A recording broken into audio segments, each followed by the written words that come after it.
Achtung, Urlauber. Vacancier, attention, peut-on devenir donneur d'organes contre son gré?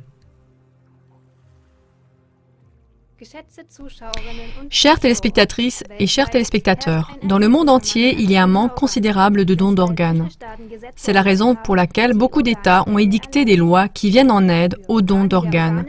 Pour les questions concernant le prélèvement d'organes, ce sont les règles du pays où l'on se trouve qui s'appliquent. Mais malheureusement, très peu de personnes connaissent ces règles.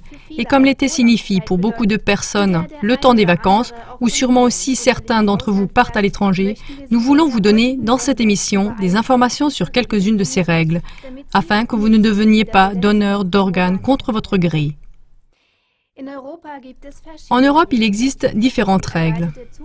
La réglementation d'approbation élargie, la réglementation de contradiction, la réglementation de contradiction avec le droit d'opposition des proches et la réglementation d'état d'urgence.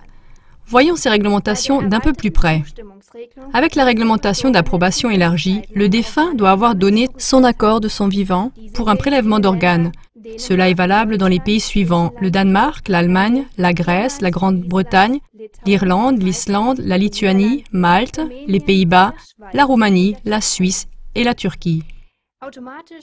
On devient automatiquement un donneur d'organes avec la réglementation de contradiction, si le défunt de son vivant ne s'est pas opposé explicitement à un prélèvement d'organes. Les proches n'ont pas le droit d'opposition dans ce cas-là. Cette forme de réglementation de contradiction est appliquée en Italie, au Luxembourg, en Autriche, en Pologne, au Portugal, en Slovaquie, en Slovénie, en Espagne, en Tchéquie, en Hongrie, en France, en Suède, en Lettonie, au Liechtenstein et à Chypre. La réglementation de contradiction avec le droit d'opposition des proches est appliquée en Belgique, en Finlande, en Norvège et en Russie. Dans ces pays, les survivants peuvent s'opposer à un prélèvement d'organes. La réglementation d'état d'urgence est valable uniquement en Bulgarie. Là, un prélèvement d'organes est toujours licite en cas d'urgence. Même en présence d'une opposition, un prélèvement d'organes peut avoir lieu.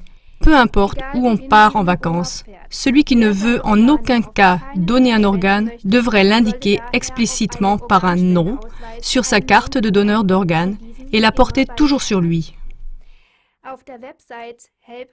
Sur l'écran, vous voyez le lien du site help, gv.at, où vous pouvez volontairement télécharger vous-même une carte de donneur d'organes si cela vous intéresse.